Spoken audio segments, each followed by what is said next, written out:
You concentrated on environment technology in college. You seem to have a special place for it in your heart. And Yes. in fact, you've been very protective of wildlife in your area. You're also promoting volunteerism. Please tell us more about that and what else you've been doing in your community. Because Palawan is, one of the last frontiers of the Philippines, and it's truly one of the most lush provinces I've seen, especially San Vicente.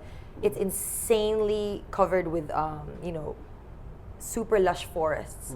And so environment just comes at hand. I mean, for me, it's important because we rely on our natural resources and our ecological biodiversity to survive. I'm not trying to be an environmentalist, but it doesn't take very much to understand how important it is to prioritize protecting and preserving the environment.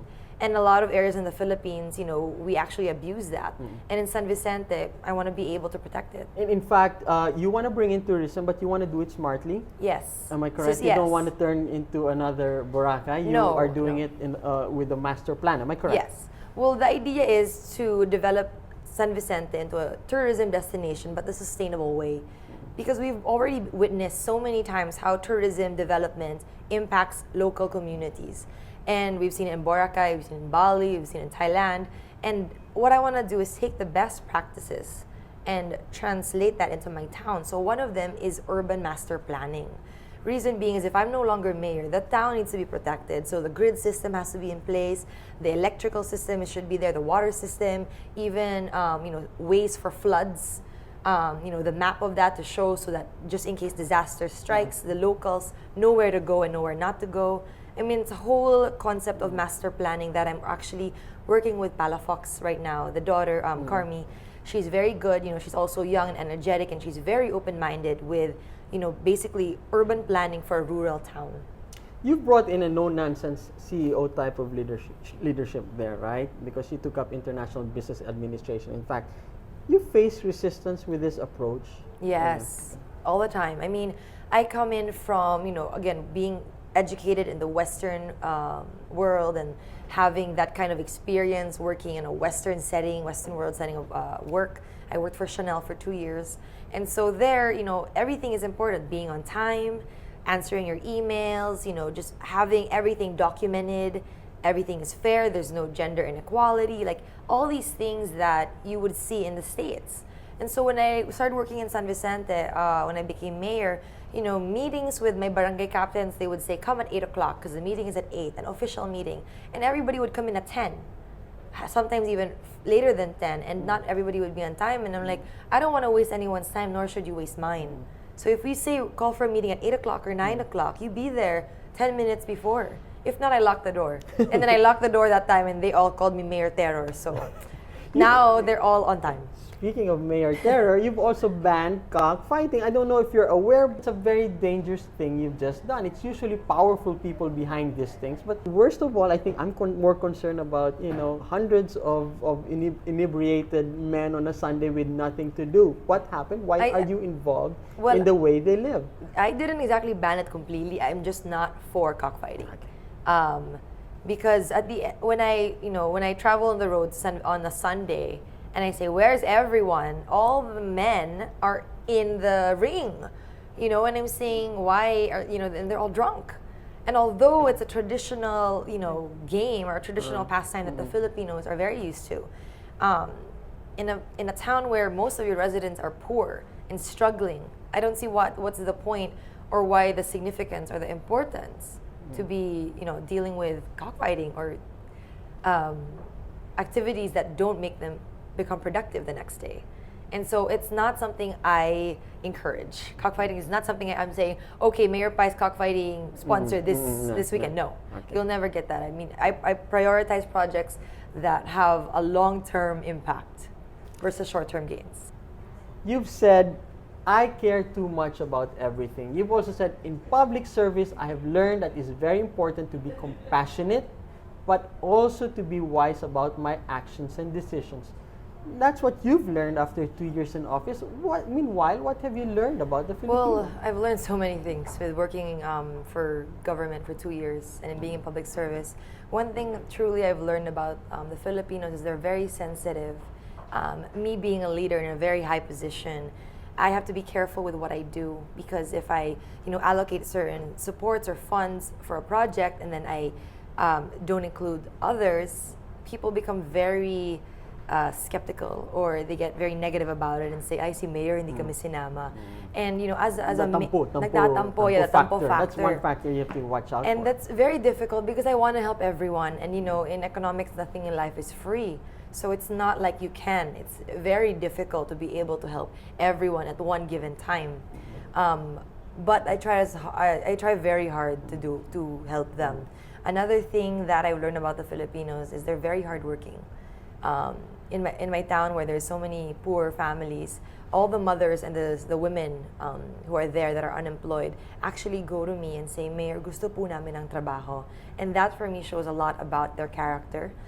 Shows a lot about how Filipinos are going to work as long as the jobs are there. I don't think we're a tamad culture at all. I think it's just kulang talaga sa opportunity. There's just a lack of jobs and the industry to support it that we really need to focus on.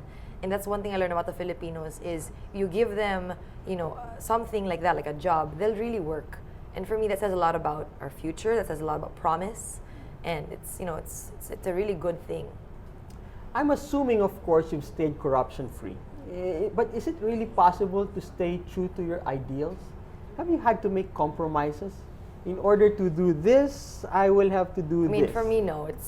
I think that the new kind of government has to be more transparent, and they have to be more affirmative when it comes to, when you have moments when corruption can take place.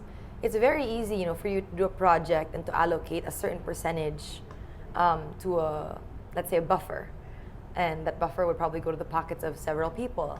But I don't know why you'd have to do it. You're not in this job to steal. You're in this job to serve. So when people say, the government is so corrupt, it's a choice. And it's a choice by these leaders. So again, it goes back to the, drawing board. You must pick or vote for the good leaders who won't choose to be corrupt. I don't steal because I know it's not right. I don't steal because it's not what my job is.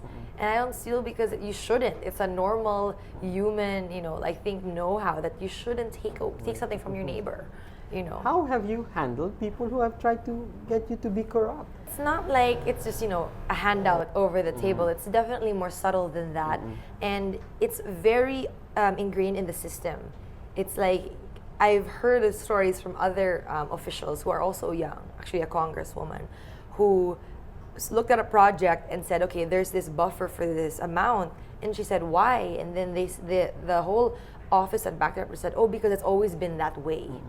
And so for some people who are having a hard time, I guess, trying to confront corruption, it's because it's really in the system. And it's, for me... But you can go against the system. That's what I'm doing. If somebody comes up to me, hey, we want to do mining in San Vicente, and of course I'm going to say no. And then they say, okay, well, what about mining now? And then slip me, whatever, like a check or something. That's not going to happen. Again, that's not my job, and my responsibility is to protect the town. And to protect the town, that means I don't steal and be corrupt, and that's what I'm going to do. I have two quotes here. One is by Henry Kissinger, who said that power is the ultimate aphrodisiac. And another one is, the problem with the system is power turns to greed. What do you think a person must be to be on the straight and narrow in this country? Well, it's a great question and a great issue with power. When power is given to you, you don't get it. It's given to you by the people. You have to be responsible with power, because power can go good or bad.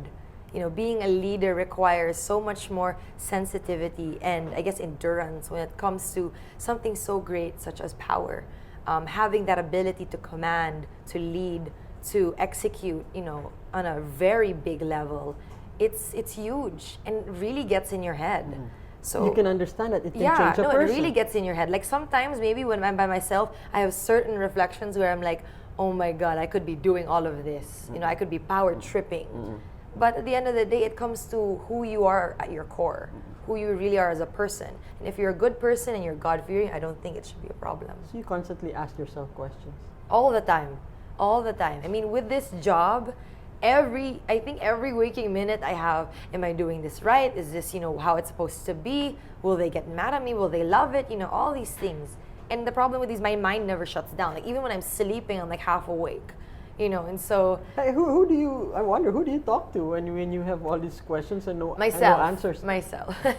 I mean, I live in San Vicente. It's not exactly the most urban location, as you can see, very Jurassic Park. Yeah. And so I've had a lot of time to reflect by myself, and just when I do projects, it's really me at the core and at the forefront. So I'm very involved. And your father was involved heavily decades ago in logging in Palawan.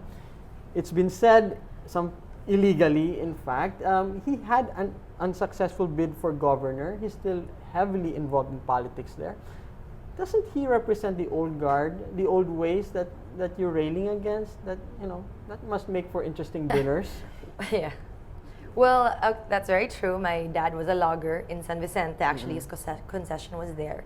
And the reason I actually chose to run in San Vicente was because we have employed so many families when he was still logging there. So the connection and the relationship with these residents was very strong already ever since before. So that was really why I felt like I needed to do something about it, to help the families na napag-iwanan. The reason why his logging concession was put to a stop was so that the strategic environmental plan in Palawan would be implemented, because that plan to protect Palawan would not have been implemented unless all loggers were stopped their concessions.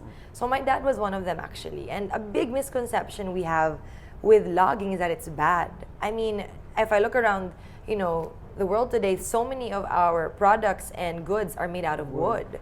And it would be wrong for me to say that we don't need the lumber. We don't need, the wood, timber, sorry. And it's, I don't believe in completely exploiting our natural resources. My dad was a sustainable logger. And I'm telling you this because if you visit San Vicente now and, we take you on an aerial tour, among the 23 municipalities in the entire Palawan, San Vicente is the most lush area you will see, full of trees. The only bald spots right now, and very few, are kaingin. And that's when the locals slash and burn parts of the forest to plant because they don't know any better. And so, there are loggers that give the negative, message or impact about logging. And there's very few who actually do it right. My dad, would only log out of a hectare less than 10 trees.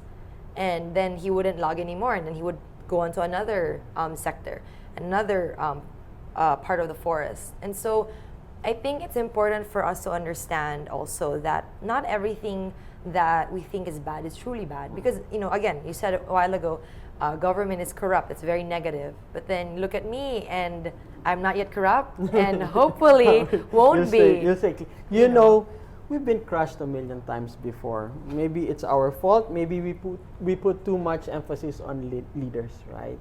And you're open about saying that the old politicians should step aside and let the new ones in, right? My generation, we've heard that story before, but every time we get our hearts broken. Right. Hopefully, you won't break our hearts. Well, hopefully, I have more energy now, and I started earlier. At 21 years old in public service, that's fairly early on. I encourage more people to actually be involved in public service under their 30s, because we need more young blood in the system. We do. Although the older generation are there, and they have the wisdom and the experience and probably the know-how, they're also less optimistic, and they're less naive and gullible, which I think is something we have going for us. Because then I still believe that it will happen. I'm not going to say, it's just how it is, or I'm not going to leave it at that. No, I know it's going to change, and it's going to be for the better. And I'm going to be here all the way to make sure that it happens. Bye. Thanks for joining us. Thank you so much, Jay, for having me at Rappler. It's really fun, and I wish I can come back. Thank you.